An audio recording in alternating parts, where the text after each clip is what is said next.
What's up, travelers? SummationKid here. As many of you know, Furina, the Hydro Archon of Fontaine, is going to be released soon, and she is seeming pretty darn overpowered and versatile. She can apply Hydro off-field, her damage is very good, she has a healer mode, and most of all, she allows you to walk on water. That's right, her elemental skill allows her to walk on water, and it has 100% uptime. So naturally, a lot of people started to question, is it all Kokover for Kokomi? Did I waste my Primogems pulling for Kokomi back in July and August? Well, for those of you who are feeling that way, I'm here to tell you otherwise. So without further ado, let's jump right in.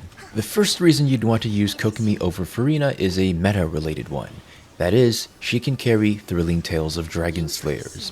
As most of you know, this is a 3-star catalyst that gives you a huge attack buff to the next character that you switch into after the character that's wielding it. And since this is a catalyst, then of course only Kokomi can use it. Well, I mean, other catalyst users can use it too. The important thing is that Furina can't, and therefore cannot give your on-field DPS / main carry a huge attack buff like Kokomi can. The second reason that Kokomi is still very relevant is that she can actually serve as a very good teammate for Furina. That's right, Kokomi isn't being replaced by Furina, she is complementing Furina, and vice versa. You might think, why would I need 2 healers and hydro applicators? But they actually have a lot of synergy together. First of all, both of them scale off HP, and having both of them in your party will give you Hydro Resonance, which increases everybody's max HP, which in turn increases both the healing and damage you'll get from both of them. In addition, recall that Furina's skill will drain your character's HP to do more damage.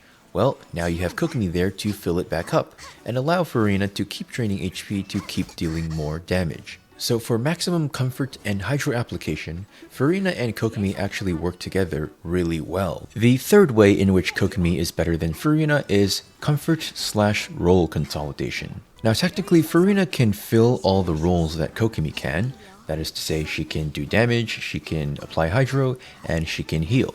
However, she can't do them in the same way that Kokomi can. That is to say, Kokomi's jellyfish, when it's on the field, will apply AoE Hydro to all of your enemies, and it will heal you at the same time. In contrast, Furina's application is mostly concentrated in the Wisa, or the DPS version of her skill, while the Numa, or healing version of her skill, doesn't quite apply as much Hydro, and definitely not as much as Kokomi. You can, of course, always switch back and forth on demand, use the Wisa version when you need more application and more damage, and then switch to her Numa version for more healing. But of course, that is additional work and micromanagement you have to do, whereas Kokomi can do it all at the same time. Although to be fair, Kokomi doesn't do as much damage with her skills. There is also, of course, the added downside that Furina's damage / hydro application mode will drain your party's HP. The fourth reason that Kokomi can be better than Furina is the fact that she is a catalyst, so somewhat related to reason 1. Aside from the ability to use Thrilling Tales of Dragon Slayers,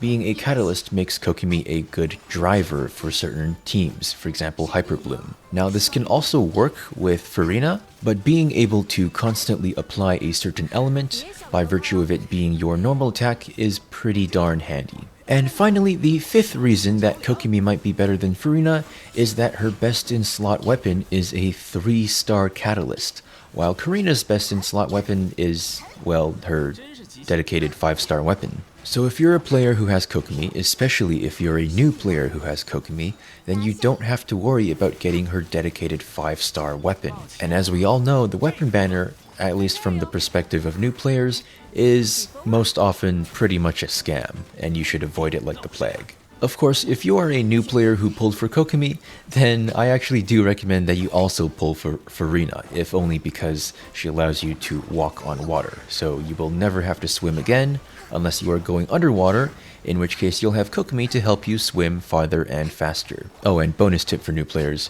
when you're exploring, it's a good idea to have 2 Anemo characters in your party to activate Anemo Resonance. You get faster movement speed, you spend less stamina, and your skill cooldowns go down. All really nice for exploration. So those are 5 reasons why Kokomi still might be better than Furina, despite all that Furina is capable of. I hope you guys liked the video. If you did, then do give it a thumbs up and subscribe to the channel. It really does help me out and motivate me to make more content. And of course, if you have any of your own thoughts to share, or if you think I missed something, then do leave a comment down below. I always like chatting with you guys in the comment section. So until next time, I will see you folks in the next video.